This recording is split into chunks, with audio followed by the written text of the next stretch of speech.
Hey everyone, hope you all are doing well. I wanted to make a little review video on my IS350. I made a video similar to this for my G35 coupe and it got a lot of positive feedback and helped a lot of people out when they were in the process of buying a car. So just wanted to make a similar one, talk about my experience with the car, what's done to it, things I like and don't like about it, and whether I'll recommend it or not. So this particular IS350 is a 2011 model. There really isn't a huge difference body-wise when it comes to the previous generations. Some noticeable differences are the updated headlights. You can see there's a checker mark right there, daytime running LEDs. You do get these side markers on the mirrors, and you also get these updated taillights.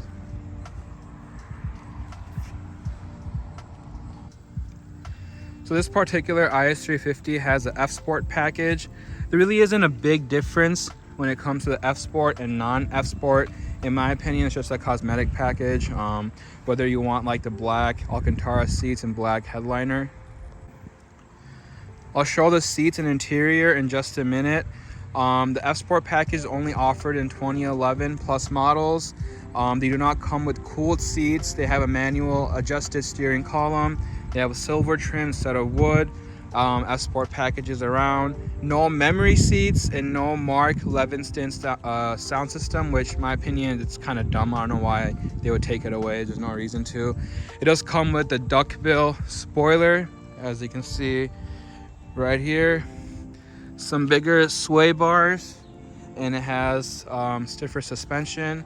Also, the Fsport only comes in rear wheel drive, so if you want an all-wheel drive model, you will have to get a non-Fsport. So I'll quickly just show you how the black interior is. All Alcantara. You can see very comfortable. It's held up very well. And the headliner is all black. All black in the back too. Again, Alcantara, very, very soft, very comfortable. So starting from the back, like I said, we have the stock duckbill. This, in my opinion, is the best looking spoiler that you can get on this car, just because I feel like it overall complements the shape of the car very well. You got the carbon fiber. I'm pretty sure it's all carbon. I don't remember exactly. Roof spoiler. It's coming out on that side to fix it. Stock taillights. I might get updated ones soon. They have like the new sequential ones. Still debating about it because at night, in my opinion, this looks way more aggressive. Just a random eBay diffuser. This came with the car. I'm pretty sure that's the muffler on the car right now. I'll post exhaust videos at the end so I don't get kicked out of here. I love how it sounds. It's not too loud, it's not too quiet, no drone. But yeah, there really isn't too much going on in the back. So for the trunk, there's a button right here. You just push it once and it opens. The trunk isn't very huge. This is a sports sedan, so you can't really expect too much. As you can see on the sides, really isn't too much going on. I do have the subwoofers. These are 2,000 watt subs in each of them with a 2,000 watt amp. I don't remember how much RMS it is. I believe 500, but don't quote me. But yeah, it doesn't go in too deep. But it's enough. It gets by. The back seats don't fold down in this car, which I don't like. It is kind of annoying. I feel like they could have easily added that feature, but it is what it is. But it's a decent sized trunk, gets the job done. You can also get subs that go like in the pockets right here, so you do have that space available. I just wanted to get this sound system and I love it. Little advice for anyone who wants to get any audio equipment or anything installed on their car electronic wise. If you go to Best Buy and get so if you go to Best Buy and you buy any of their products for audio wise or car wise to get it installed, you can install as much stuff as you want in one day. So for me, I got my a remote start installed. I got the GPS one, so it was around $400 or $500. With that feature, I can start the car with my phone anywhere. And when I got that installed, I also got the dash cam hardwired, and I got the subs and everything hardwired. And these I bought separately, but they have that deal where you can get everything installed at once. So overall, just to install all of this, it was just $500 because it was for free. So would highly recommend that to anyone who wants to get stuff installed on their car.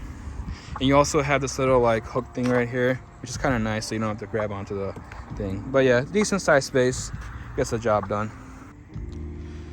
So these wheels are Niche Misano's M116. These are 18-inch wheels. I believe the rears are 9.5 and the fronts are 8.5. I can't remember exactly. The rears are 265 35 18-inch tires, and the fronts are 225 40 18s. And there is a little spacer. I think it's a 5mm spacer. I can't remember exactly.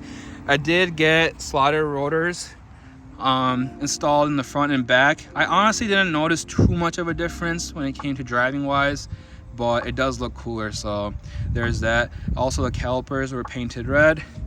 Got my big horsepower sticker right here, and these came with the car. I didn't install them. It's my first time having these on the car. I think it looks nice because the car is overall black and everything. And fun fact about these deflectors is you can drive in the rain with the windows down and it will just like deflect the rain. I never knew that. I just thought it was for like wind, but it's cool. You can just drive in the rain and don't have to worry about water getting in. So coming to the front, I have a TS2 style carbon fiber hood. It is fading in a few spots here and there, as you can see, like right there and other spots over there. This is probably my overall favorite modification on this car. In my opinion, this takes this car from like a granny level car to like a not so granny level car that you could drive around and all that, get compliments in. I get compliments on this hood all the time. I'd be in drive-thrus and the workers would be like, oh my God, it's so nice. I'm like, oh, thank you. But yeah, I think it makes the car look very aggressive, and I'd highly recommend anyone to get this hood. Not that many sedans and can pull off a carbon fiber hood, in my opinion at least, but I feel like this is one of those cars that it just fits very well. Now, this bumper isn't a stock bumper. It is the 3rd generation IS style bumper. This is from the previous owner. He installed it. He said that he was in a minor fender bender where it just cracked the old bumper right there, and he's like, why not just get a newer one? I love it. I know a lot of Lexus owners don't like it. I think it makes the car look way more I don't know, luxurious in a way. I don't know how to really explain it. Classy, yeah. Classy. I love the silver trim. It really complements the black. I was debating about actually wrapping it black, but I don't know yet. We'll see. And then I have this fake carbon fiber lip. Just got it off eBay. I believe it just hydro dipped. I'm not sure. I already cracked 2 of them, which is mainly why I'm not getting some crazy carbon fiber one. The only carbon fiber ones I have found are like $800. I'm not dropping $800 on something that's going to break within the next 1 to 2 months. Also, these headlights I would highly recommend. Probably one of the best things about the 2011 model. They're very bright. I do want to open them up and paint this black later on, but there's a chance I might be selling the car, so I don't know if I want to do that yet. But yeah, nothing else going on in the front. One thing I will add with this bumper, if anyone is interested in getting it, so the tabs in the bumper do not line up with the stock fender liner. So you can see right here is a stock bumper, and it's the stock bumper tab, and it's cracked. I tried my best to like use zip ties and try to put it through, but it didn't work, and you can see that it doesn't line up. So it just kind of like sags like that. It doesn't bother me a lot, to be honest with you. When I do drive and I hit bumps, it does hit it, but there's something really I can do to, you know, fix it. Maybe just drill a hole right here, but it doesn't bother me too much, like I said, so I'm gonna just leave it for now. So under the hood, we got the V6 engine with the InGen intake right here. Really isn't much going on. Sway bars. I think it's producing around 330-ish horsepower. This car is tuned, but I don't have the official numbers, so I don't know how much it's making, but my guess would be around 320, 330-ish. Not the best looking engine bay. This is how the car came. I do want to repaint it later on, but I don't really care too much about it since it's always covered, so yeah, I'm gonna just leave it. Also, if anyone is curious, I do drive this car year round with the carbon fiber hood. Water does go through the vents into the engine bay, but it's all protected, so I haven't had any issues. You can see the intake is all the way in here. I might just get the intake cover, but I've driven through like thunderstorms, snowstorms, and haven't had any issues so far. Knock on wood. So I'm probably just going to keep it. I do plan on getting the carbon hood re-cleared in a week or two just to protect it. But yeah, I don't have anything to like prevent the water from going in. I run the car year round, so it works. Haven't had any issues, so I'll just keep it that way. One minor thing that I love about the car, which I didn't even realize I had this until later on, is so right now the car is locked. When I go near the car, there's puddle lights under the side mirror, and you can see it lights up, which is pretty cool. Also, one thing that probably one of my favorite features is I can have my key in the pocket. I don't have to push any button. The car literally just unlocks like this. So my key is always in my pocket, never have to take it out, and I just love it. So the front and back and the rear are all tinted 20%. They're not ceramic, they're just one grade lower than ceramic. I didn't care too much about it since it was like $200 more. This gets the job done and doesn't, make the car feel very hot in the summer. It protects it, so yeah, I have no complaints. So going over to the door, this is a silver trim that I was talking about that comes with the Fsport. Just wrapped carbon fiber. You have your switches here for the mirror, locking. All 4 windows are automatic. I love that. I think it's a really nice feature to have. Speakers right there, little pocket to just keep whatever. And then I just switched out this light for the Lexus logo. I don't know if you can see it or not, which is a cool little touch in my opinion. So like I said, with the Fsport package, you get the Alcantara seats. I absolutely love these seats. These are my favorite seats I've ever sat in. They're very comfortable. The leather is nice here too. It's held up pretty well. I'm a fat ass, so I know it's gonna get damaged over time, but I just love it. And everyone who sat in this car has said the same exact thing. And then you have your switches here for moving the seats back and forth. And as you can see, black headliner all around, which comes with the Fsport package. Showing the sides, you just have your vent here, which I think looks pretty cool. This is in case your key has low battery. This function button right here. So on the stock bumper, there's this mechanism or whatever you want to call it, where this switch or lever comes out and sprays the windshield. In my opinion, it's useless. I don't know why you would even add it, but it was taken out when the new bumper was put on. And then this right here, this button.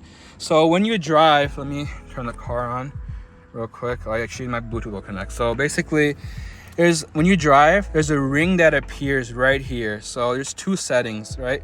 So mine's set at 80 and 100 miles per hour. So when I hit 80 miles per hour, an orange ring will appear right here warning me, hey, you're reaching the speed limit.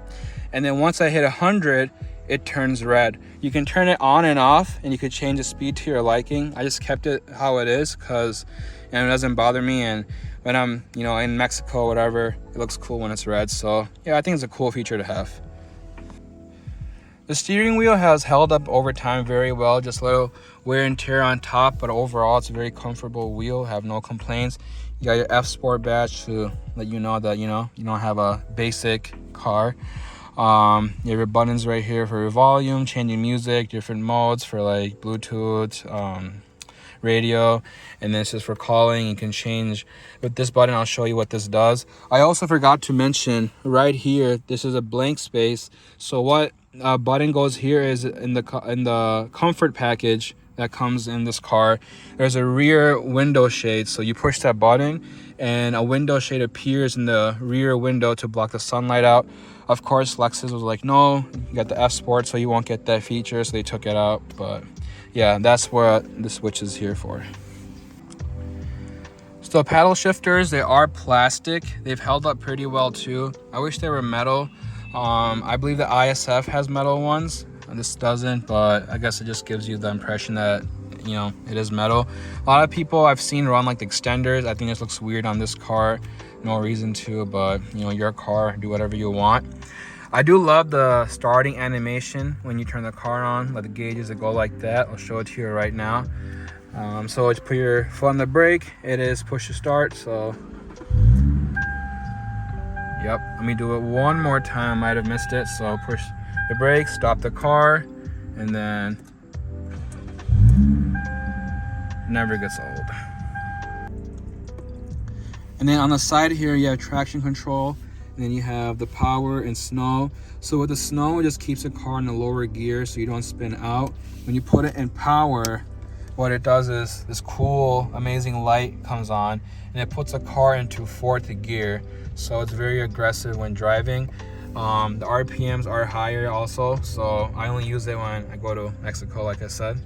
But besides that, I just keep it in normal, not to waste gas. I don't know if you keep it in power all the time, if it does anything, but when I'm driving normally, I just keep it as it is. So coming onto here, just have your visor with the lights, and then you have your card holder. This is my remote start. You do have garage link, which is really nice in my opinion. You have your buttons for your door lights, for the safety SOS, sunroof. This reminds me of like airplanes, like, you know, the cabin lights, whatever. So, which is pretty cool, in my opinion. Sun glasses, then you have the sunroof. Nothing crazy, simple and nice. Now going to the center console, one thing that took me a little while to get used to was that my previous car, you go do everything via buttons, right? Turn the AC on and off with the button. In this car, you have to hit climate and then turn it on with, pushing one of these buttons, which is an extra step. You get used to it over time. I wasn't used to it, so it kind of annoyed me, but over time it's like whatever. You just have your audio to connect to Bluetooth and everything, info phone. The map is ass. I don't ever even use it, just leave it on like that. You can get a GROM system, which is like $800 if you want Apple CarPlay and Android Auto. It keeps the full functionality of how it is, the same exact setup.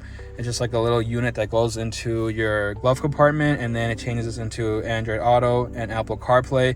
I don't care too much about that. My phone's like, always this prompt right here, so it doesn't bother me, and I don't feel like dropping $800 on it. A lot of people do get like a custom tablet setup. Again, it's just not, for me, it's not worth it, and the fitment's kind of off on those two. So I like how the OEM look is, and yeah. So then you just have your AC controls, temperature to lower and raise the volume. Here you have your ashtray. Just keep some stuff in here, and like coins, cigarette lighter.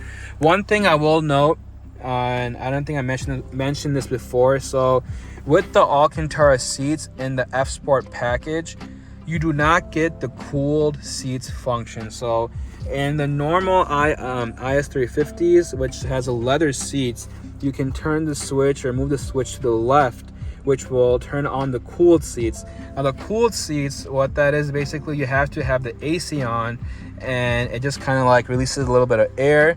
So, which is, in my opinion, it's a nice feature to have, especially if you're someone who sweats a lot or something like that.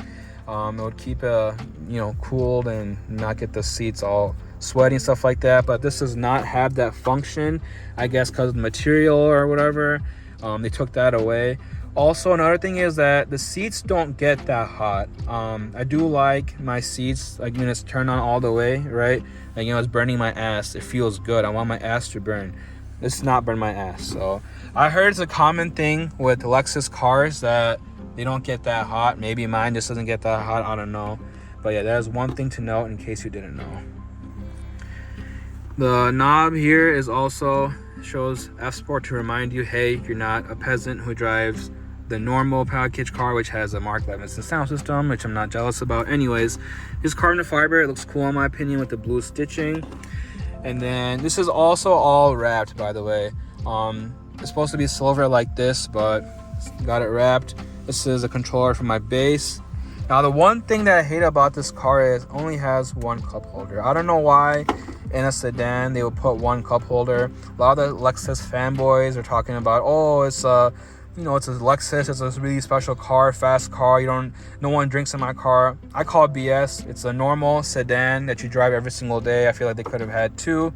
There is actually one in here, as you can see, but like if you put a drink in there, where are you gonna put your hand, So while this is open, it has a decent amount of space. I just keep my wires in here. Your aux cord in the back and another cigarette lighter, which I use to power my radar. Really isn't too much going on. But yeah, that's pretty much it in the front. One thing I also want to note is the reverse camera in this car is trash. So let me show you. When you put it in reverse, it shows you the reverse, but there's no like parking lines. I don't understand why you would put a reverse camera with no parking guidelines. It makes no sense to me. I tried looking for a way to install it in the car separately. There is a way, I think, but it's very, very complex. You have to get like a Japanese model system or something integrated. I don't care too much because I never really used it, but it would just be nice to have those parking guidelines since they do have the backup camera in the car. But yeah, that's pretty much covered everything. In the front, I do have my dash cam right there. It's hardwired, and my iPads in the back. But yeah, overall, I do love these seats, even though I hate how this car doesn't have one of the few features that I mentioned earlier. I love these seats. I would probably get this package again just for these seats. They're very comfortable. They don't get too hot. It's not leather where if you leave the car out in the sun, it burns your ass. But yeah, I love it, and would highly recommend you get this package just for these seats. So I'm going to show you on this side how much leg space I have, since on the driver's side I do keep my seat a little bit back. On the passenger side it's kind of more front. So I do have my Kanaki Ken sticker, for extra horsepower. So I am about like 5'7", and for me it's fine getting into the car. You just kind of have to like keep your legs wide open, you know what I'm saying, like that. I cannot put my knees like this unless the person in the front moves their seat forward. If I close the door, I do feel comfortable. It's not like too claustrophobic. I can sit back here for like a few hours. I have no issues with that. But if you are someone who's like 6 feet, you will not fit back here. Giving you a warning right now. And yeah, I mean, it's decent. Like I said, move the seats forward and you can put your knee like that. But this isn't a car that I would recommend if you're tall or have tall friends and things like that. And then showing you the center console thing. It's pretty nice. Also wrapped in leather. And you have your cup holders, which are kind of trash in my opinion. But yeah. And then moving here, you got your vents and the little pocket thing right here. But yeah, that's pretty much it in the back. So I pretty much covered everything on this car. Just wanted to give some feedback from an owner's perspective. So I bought this car last year in July with around 125,000 miles. It's getting close to around 135,000. I do daily this car every single day. I've had zero issues with the car. I drive it hard every single day. I enjoy it. I do have a set of dedicated winter tires. Right now they're on summers. In the winter I run the winter tires since it is rear wheel drive. And overall I really don't have any complaints. I average around, I'd say like 16 miles per gallon, 16 to 18 miles per gallon, which is, it's fine, it's decent. The ISF actually gets better gas mileage in this car, in being a V8. It doesn't make sense to me. I think it's because this car has aggressive gearing in the beginning, which is why it kind of consumes more gas. But yeah, that's pretty much it to this car. So some things that I don't like about this car. Now this is just personal preference. There really isn't any cons in my opinion. I would just say that the lack of space is probably the biggest issue in this car, but for me, I don't really carry passengers. I do kind of wish they had 2 cup holders. Again, not a big deal, but like when you have passengers in the car, they want to put their drink down and things like that, it does get annoying. I do kind of wish the gas mileage was also a bit better and there was more I can do to this car performance-wise. With being an NA V6, I can't expect too much. It is tuned. It does put a smile on my face when I drive, so I can't complain. I do have headers for this car. They're sitting in my garage, but I'm not sure if I'm going to keep the car or not because I do want to upgrade to something else, so we'll see what happens. If I do install the headers, I'll make a separate video on that, and I will do exhaust video at the end before completely close the review. But yeah, if you're looking for a reliable daily, man, just go for it. It's not a bad car. It will last you a while. This also comes in an all-wheel drive function, so if you don't want rear wheel, I will say with the all-wheel drive, there's kind of like a hump in the front seat, like right here, like right here is kind of like a hump. So my friend has it, and he complains about the lack of space in the front because of that. But you know, the all-wheel drive is also a little bit more difficult to find since they didn't make too many of them. So yeah, that's pretty much going to conclude the review. If you do have any questions, leave them down below. I'll post an exhaust video and end it off with that. If you made it this far, thank you for watching. I hope you have a good day. I also forgot to show how the car looks with just the LEDs on, the LED running lights. These are on all the time, and I think it looks really aggressive, especially with the hood coming down the road. But yeah, love it. Love it.